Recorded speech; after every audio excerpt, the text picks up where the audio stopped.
नमस्कार. मी भाऊ तोरसेकर. तुम्ही बघत आहात प्रतिपक्ष. मित्रांनो, माझ्या अपेक्षेप्रमाणे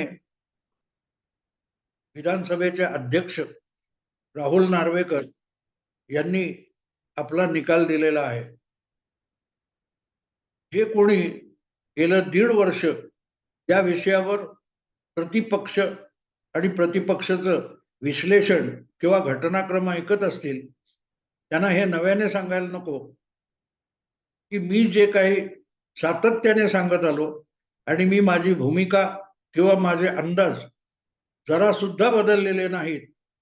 आणि प्रत्येक वेळेला अगदी सुप्रीम कोर्टाचा निकाल असो, कुठच्या आणखीन कुठचा निवडणूक आयोगाचा निकाल असो, या प्रत्येक वेळेला मी बरोबर ठरलो असं म्हणून पाठ थोपटून घेण्याची मला गरज वाटत नाही. कारण जे मला योग्य वाटत होतं, माझं जेवढं काय कायद्याचं घटनाविषयक ज्ञान आहे किंवा माझी जी समज आहे, त्याच्या आधारावर मी मतप्रदर्शन करत होतो.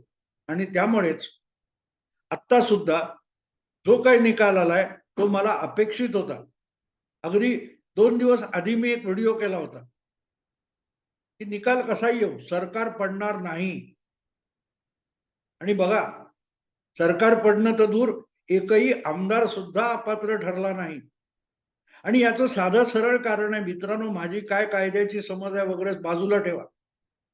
एक साधी गोष्ट असते की जी गोष्ट आपल्याला आवडते म्हणून तशी घडावी असं वाटतं, त्यालाच आपण न्याय समजायला लागतो.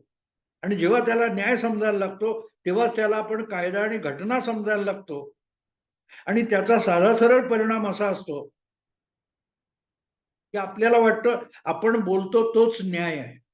आणि नेमकी हीच अडचण उद्धव ठाकरे, त्यांचा उबाठा शिवसेना गट पक्ष आणि त्यांचे समर्थक पत्रकार मीडिया जे सतत उद्धव ठाकरे यांच्या चुकांवर पांघरून घालून त्यांचं समर्थन करत बसले होते, ते सगळेच्या सगळे तोंडघशी पडले.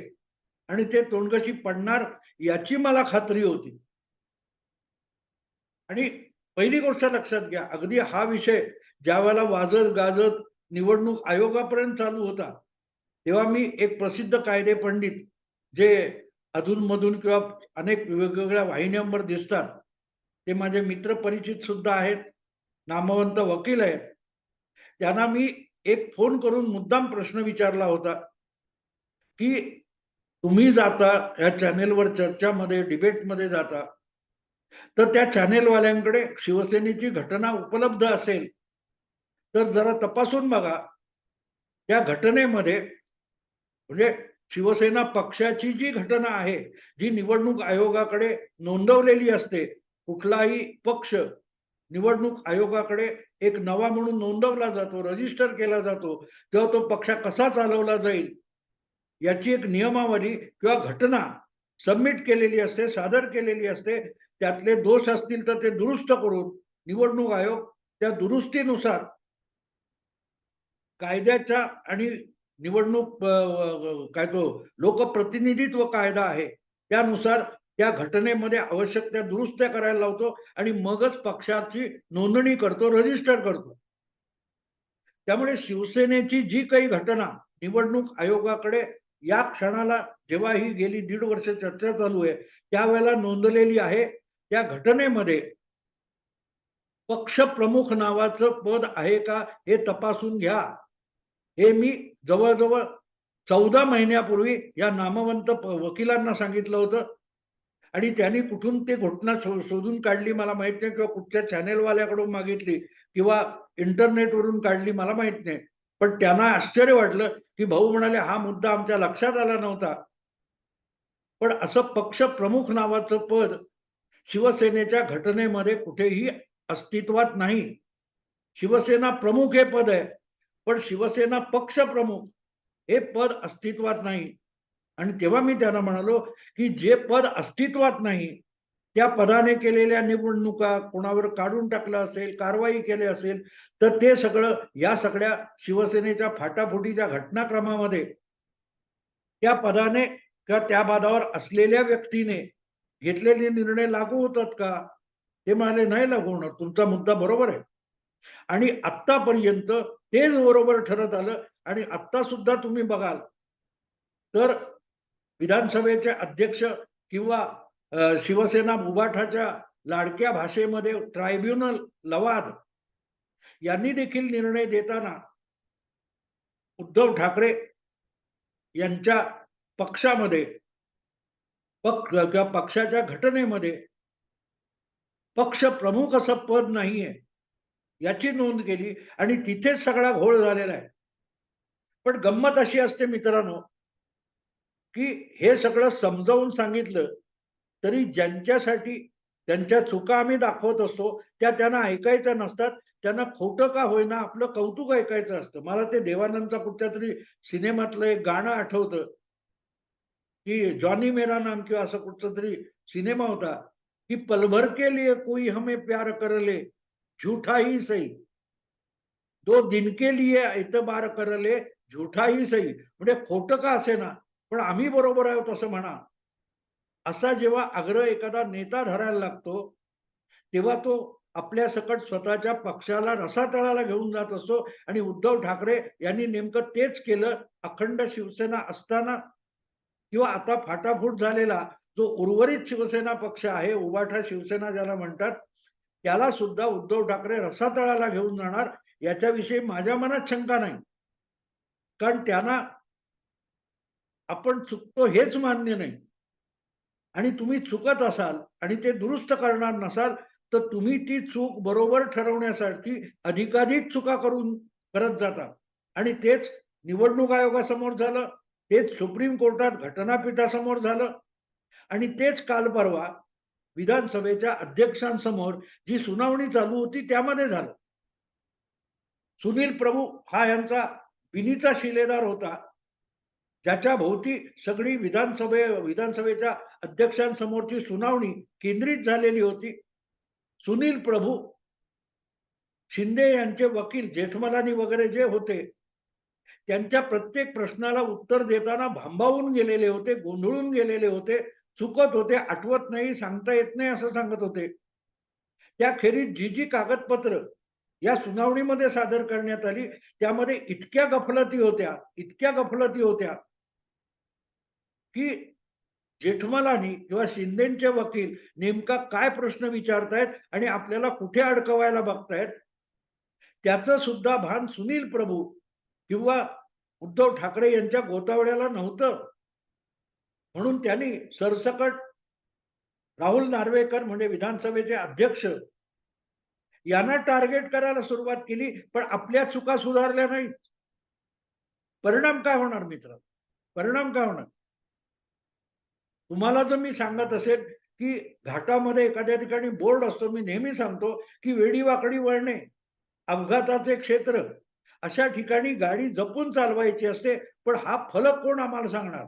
आम्हाला अक्कल नाही, आम्हाला डोकं नाही, आमच्याकडे ड्रायव्हिंगचं लायसन्स नाही असं म्हणून तुम्ही घाटातल्या धोक्याचे इशारे देणाऱ्या फलकालाच नाकारलं तर तुमचा अपघात अपरिहार्य असतो. आणि नेमकी तीच अवस्था आता उबाठा शिवसेनेची झालेली आहे. आणि अर्थातच तुम्हाला अगदी हा निकाल लागला त्याच्या एक दिवस आधी उद्धव ठाकरे यांनी पत्रकार परिषद घेतली होती आणि त्यामध्ये आरोपीच्या घरी न्यायमूर्ती गेले. म्हणजे एकनाथ शिंदे मुख्यमंत्री यांना भेटायला सभापती किंवा विधानसभेचे अध्यक्ष राहुल नार्वेकर गेले, तर आरोपीला भेटायला गेले. ही कुठली भाषा आहे आणि ती भाषा कुठली आहे हे जेव्हा मी विचार करत गेलो तेव्हा माझ्या लक्षात आलं की उद्धव ठाकरे यांची घटना त्यांच्या कायद्याचं ज्ञान आहे हे उल्हास बापट नावाच्या एका व्यक्तीभोवती केंद्रित झालेलं आहे. आणि त्याचीच साक्ष उद्धव ठाकरे यांनी एक दिवस आधी घेतलेल्या पत्रकार परिषदेमध्ये दिली की आत्ताच मी अमुक तमुक ऐकलं वाचलं, ते लोक तुम्हाला बघायला मिळेल. उल्हास बापट जे घटना तज्ञ आहेत ते अमुक सांगतात, ते तमुक सांगतात. अरे गेले वर्षभर निवडणूक आयोगापासून सुप्रीम कोर्टापर्यंत आणि सुप्रीम कोर्टाच्या घटनापीठापर्यंत प्रत्येक ठिकाणी उल्हास बापट यांनी सांगितलेले मुद्दे खोडले गेले, चुकीचे ठरले आणि बापट छाती ठोकपणे ज्या गोष्टी सांगत होते त्याच्या विपरीत निर्णय गेले. असं असताना सुद्धा जेव्हा उद्धव ठाकरे तुमच्या उल्हास बापटांवर विसंबून राहतात तेव्हा एक गोष्ट स्पष्ट होते मित्रांनो, उबाठा शिवसेनेचा कपाळ मोक्ष व्हायला कुठलाही पर्याय नव्हता. कुठलाही पर्याय नव्हता. जर एवढा तुमचा उल्हास बापट यांच्यावर विश्वास आहे किंवा ते कोण असीम सरोदे त्यांच्यावर विश्वास आहे तर त्यांच्याकडून विधानसभा अध्यक्षांसमोर जी सुनावणी चालू होती त्यासाठी तयारी करून सुनील प्रभूंची घेतली पाहिजे होती की बाबा काय काय प्रश्न विरोधी पक्षाचे वकील विचारतील आणि त्याप्रमाणे जर सुनील प्रभू यांची तयारी करून घेतली असती बापट किंवा असीम सरोदे यांनी तर सुनील प्रभू जेठमलानींच्या समोर इतके फापडले नसते, गोंधळले नसते, भांबावले नसते आणि अधिकाधिक चुका करून बसले नसते. जनरल बॉडी बोलवली का काय, ती बैठक बोलावली का, बैठकीची आमंत्रणं कधी दिली, व्हीप कधी काढला, प्रत्येक बाबतीत ज्याने व्हीप काढला त्याला सुद्धा माहिती नाही. तो म्हणतो कागदपत्र बघून सांगायला लागेल. हे साक्षीदार आहेत आणि अक्षय साक्षीदार तेव्हाच आणले जातात की जो साक्षीदार उलटल्यासारखा वागतो. याला ज्याला काय म्हणतात, त्याला कोर्टाच्या भाषेमध्ये उलटलेला साक्षीदार म्हणतात. सुनील प्रभू यांच्या साक्षीने शिंदे यांच्या युक्तिवादाला जितकी मदत केली तेवढी कदाचित जेठमलानी यांनी तयारी सुद्धा केली नसेल. हा, पण एक गोष्ट आहे की जेठमलानी किंवा शिंदे यांच्या वकिलांनी नेमकी तयारी केलेली होती की उबाठा शिवसेनेची बाजू कुठे लंगडी आहे आणि आपण तिथेच आपला नेम धरायचा. तो नेम धरलेला होता आणि तिथे नेम धरला जाईल आणि तिथे आपली केस उलटी होईल. हे उद्धव ठाकरे यांच्या कायदेशीर घटना पंडित तज्ज्ञ जे आहेत त्यांना कळायला पाहिजे होतं. त्यांनी उद्धव ठाकरेंना सावध करायला पाहिजे, पण तसं झालं नाही. तसं झालं नाही आणि त्यामुळे हा निकाल असाच जाणार होता यात शंका नाही. आता गंमत अशी आहे की हा जो निर्णय झालाय त्यामध्ये अध्यक्षांनी कुठच्याही बाजूच्या म्हणजे शिंदे गटाच्या असो किंवा उबाठा गटाच्या असो दोन पैकी कुठल्याही गटाच्या आमदाराला अपात्र ठरवलेलं नाही. त्यामुळे याच्या विरुद्ध तुम्ही सुप्रीम कोर्टात दाद मागणार म्हणजे काय? दुसऱ्या गटाच्या लोकांना अपात्र करा हा विषय हा विधानसभेच्या अखत्यारीतला येतो आणि त्यामुळे सुप्रीम कोर्टाने हा विषय घटनापीठासमोर चर्चा झाल्यानंतर सुद्धा परत एकदा अध्यक्षांकडे पिटाळलेला होता. आणि अध्यक्षांकडे पिटाळण्याचं कारण काय होतं? सोपं होतं. तो अधिकार विधानसभेच्या अध्यक्षांचा आहे. कोणाला कुठल्या आमदाराला पात्र ठरवायचं किंवा अपात्र ठरवायचं. त्यामुळे कोणालाच अपात्र ठरवलं नसेल तर त्या आमदारांना सुप्रीम कोर्टात जाता येतं. अपात्र ठरवलं असेल तर, पण अपात्रच ठरवलं नसेल तर सुप्रीम कोर्टात कोणीही जाऊ शकत नाही. हा, यांचा निर्णय आम्हाला मान्य नाही, आमच्या विरोधी गटातल्या लोकांना त्यांनी अपात्र ठरवलं नाही, ते आता सुप्रीम कोर्टाने अपात्र ठरवावं असा दावा करायला सुप्रीम कोर्टात जाता येत नाही. आणि उद्धव ठाकरे यांना सगळं करून साध्य काय करायचं असेल तर त्यांना शिंदे गटाच्या त्या 16 आमदारांना किंवा सगळ्या 40 आमदारांना अपात्र ठरवायचं आणि ते अपात्र ठरवणं हे सुप्रीम कोर्टाच्या आवाक्यातली गोष्ट नाही, अजिबात गोष्ट नाहीये. आणि अपात्र ठरवलं गेलं. तुम्हाला आठवत असेल की ज्या वेळेला भाजपच्या 12 आमदारांना तालिका अध्यक्ष असलेल्या भास्कर जाधव यांनी अपात्र ठरवलं होतं आणि 1 वर्षासाठी विधानसभेतून निलंबित केलं होतं. त्यावेळेला भाजपच्या त्या 12 आमदारापैकी एक आमदार आशिष शेलार होते आणि त्यांनी या 12 निलंबित आमदारांच्या वतीने सुप्रीम कोर्टात याचिका केली होती. भारतीय जनता पक्षाने केलेली याचिका नव्हती. सुप्रीम कोर्टामध्ये भाजपच्या निलंबित 12 आमदारांच्या वतीने आशिष शेलार किंवा त्या 12 आमदारांनी याचिका केलेली होती, पक्षातर्फे केलेली नव्हती. त्यामुळे या सगळ्या प्रकारामध्ये नार्वेकर यांनी जर सगळ्यात मोठी किंवा विधानसभेचे अध्यक्ष लवाद जे आहेत त्यांनी कोची कुठची केली असेल उबाठा सेनेची, तर त्यांनी कुठल्याही बाजूला अपात्र ठरवलेलं नाही. त्यामुळे पात्रता अपात्रता हा मुद्दा घेऊन सुप्रीम कोर्टात जाण्याचा मार्ग बंद आहे. बंद आहे ना. हा, त्यातलं पक्षाला मान्यता द्यावी की नाही, पक्षाला मान्यता द्यावी की नाही हा निवडणूक आयोगाचा विषय आहे. पण तरीही सुप्रीम कोर्टाने विधिमंडळातल्या पात्रता अपात्रता ठरवण्यासाठी ती जबाबदारी अध्यक्षांवर सोपवली होती आणि त्यांनी ही निवडणूक आयोगाची रीव ओढली आणि शिंदे गटालाच अधिकृत पक्ष म्हणून, शिवसेना पक्ष म्हणून मान्यता देऊन टाकलेली. आणि ती मान्यता दिल्यामुळे उद्धव ठाकरे हे आता अधिक अडचणीत, उबाटा शिवसेना हा आता अधिक अडचणीत आलेला गट आहे. याचं कारण असं की ज्या वेळेला ती मान्यता दिली आहे त्याच वेळेला विधानसभेच्या अध्यक्षांनी भरत गोगावले जे शिंदे गटाचे प्रतोद आहेत, व्हीप आहे, त्यांना अधिकृत व्हीप ठरवलंय. आणि त्यामुळे आणि दुसरी गोष्ट अशी सांगितली की पक्ष फुटल्याचा कुठलाही पुरावा समोर आला नाही, त्यामुळे पक्ष एकच आहे, पक्षातल्या मतभिन्नतेचा वाद आहे. हा जो काही निवाडा आलाय त्याचा अर्थ एक होतो, पक्ष एकच आहे आणि त्या पक्षाचा एकच व्हीप आहे ज्याचं नाव भरत शेठ गोगावले. त्यामुळे लवकरच जे अर्थसंकल्पीय अधिवेशन, लोकसभा निवडणुकीच्या आधी विधानसभेचं एक अर्थसंकल्पीय अधिवेशन होईल निवडणुकीपूर्वी, त्यावेळेला विषय कुठला येणार आहे? विषय त्यावेळेला कुठल्या ना कुठल्या कारणास्तव भरत गोगावले यांच्याकडून शिवसेना पक्षासाठी व्हीप काढला जाईल आणि तो व्हीप आदित्य ठाकरे यांच्या सकट सगळ्या उबाठा शिवसेनेच्या 15-16 आमदारांना सुद्धा लागू होणार आहे. आणि ही गंमत आहे मित्र, ही गंमत आहे की तो जर व्हीप पाळला नाही तर पक्षादेश मोडला.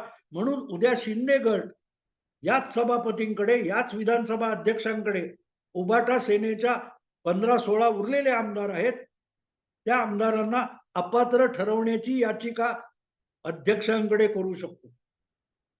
आणि ही तातडीची गोष्ट आहे. आता ते अपात्र ठरवतील का, तो व्हीप काढतील का, व्हीप बरोबर आहे का, चूक आहे का, हे मागण्यासाठी तुम्ही सुप्रीम कोर्टात जाऊ शकता का?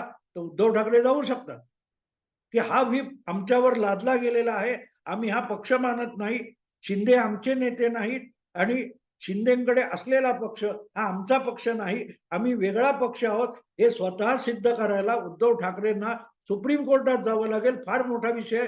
मी आता घाई गर्दीने हा व्हिडिओ करतोय. यावर पुढल्या 2 दिवसात मी अधिक संपूर्ण वाचून तपशिलात मी यावर एक भूमिका मांडेन. पण आज मी एवढंच सांगू शकतो की हा जो निकाल आलाय त्यामध्ये शिंदे गटाच्या 16 आमदारांना शिंदे यांच्या सकट अपक्ष ठरवण्याचा जो अट्टाहास उद्धव ठाकरेंनी केला, त्यातून त्यांनी आपल्याकडे उरलेल्या 16 आमदारांना सुद्धा आणखीन गोत्यात आणलेलं आहे. कारण या निकालामुळे याला सुप्रीम कोर्टाने स्थगिती द्यावी न द्यावी जे काय होईल ते होईल. पण जर स्थगिती दिली गेली नाही तर भरत शेठ गोगावले हे आजच्या निकालानंतर महाराष्ट्र विधानसभेत दोन्ही गटातल्या शिवसेनेच्या आमदारांसाठी एकमेव व्हीप किंवा प्रतोद झालेले आहेत. आणि त्यांनी जो काय पक्षादेश काढलेला असेल तो प्रत्येकाने निमूटपणे मानला पाहिजे. आणि मानला नाही तर त्यांच्या अपात्रतेची मागणी भरत शेठ गोगावले आणि एकनाथ शिंदे, राहुल नार्वेकर यांच्याकडे करू शकतात. म्हणजे थोडक्यात काय, तर एवढं सगळं डोंगर पोखरून उंदीर काढला म्हणायचं, तर प्रत्यक्षात उंदीर पोखरून उद्धव ठाकरेंनी डोंगर बाहेर काढलाय आणि त्याचा परिणाम आपण बघतोय. मला असं वाटतं की उद्धव ठाकरेंना आपल्याला आवडणारा, आपल्याला हवा तसा न्याय निवाडा आणायचा असेल तर त्यांना आता सुप्रीम कोर्टात जाऊन उपयोग नाही. कारण त्यांना खरा निकाल, त्यातून होणारं नुकसान, आपल्या पक्षाचं होणारी हानी याच्याशी कुठलंही कर्तव्य राहिलेलं नाही. आपला पक्ष बुडाला तरी चालेल, पण एकनाथ शिंदे आणि त्यांच्या बरोबर गेलेले जे आमदार असतील भाजपवाले असतील, यांना धडा शिकवायचा आहे याची एक नशा चढलेली आहे उद्धव ठाकरे. आणि त्यामुळे यातून त्यांना मार्ग काढायचा असेल तर पक्ष वाचवता येणार नाही आणि पक्ष बुडला तरी त्यांना परवा नाहीये. अशा वेळेला त्यांच्यासाठी कुठलंही कोर्ट उपयोगाचं नाहीये. मला असं वाटतं अशा वेळेला उद्धव ठाकरे यांनी उल्हास बापट यांच्या कोर्टात जावं. कारण उद्धव ठाकरे यांना पाहिजे तसा न्याय निवाडा फक्त एकच न्यायमूर्ती देऊ शकतात. त्या न्यायमूर्तींचं नाव आहे उल्हास बापट. कारण उल्हास बापट पहिल्या दिवसापासून उद्धव ठाकरे यांना आवडणाऱ्या गोष्टी बोलतायत, आवडणारेच मुद्दे मांडतायत आणि आवडणारे अर्थ लावतायत. फक्त ते कोर्टात, निवडणूक आयोगात किंवा अगदी विधानसभेच्या अध्यक्षांसमोर खरे ठरलेले नाहीत. आणि त्यामुळे मामला खुशीचाच असेल तर उल्हास बापट यांनी उद्धव ठाकरे यांना खुश करणारा निर्णय देण्यासाठी त्यांच्याच कोर्टात जाणं आवश्यक आहे. आणि अर्थातच त्यामध्ये उद्धव ठाकरे यांची बाजू मांडायला असीम सरोदे असतीलच. त्यामुळे या क्षणी मला असं वाटतं की यावर जो काही निवाडा आलाय त्यानंतर जनतेच्याच कोर्टात जावं लागेल वगैरे वगैरे बोलले हे पहिल्या दिवशी कळायला पाहिजे होतं. बाळासाहेब कधीही कायदेशीर कोर्टात, हायकोर्टात, सुप्रीम कोर्टात असल्या गोष्टी राजकारणाच्या घेऊन गेले नाहीत. त्यांनी कायम जनतेच्या कोर्टात जाऊन आपल्याला पाहिजे तसा निर्णय आणून दाखवलेला आहे. त्याला मर्दाची औलाद म्हणतात. दुर्दैवाने त्यांच्याच मुलाला कळलं नाही.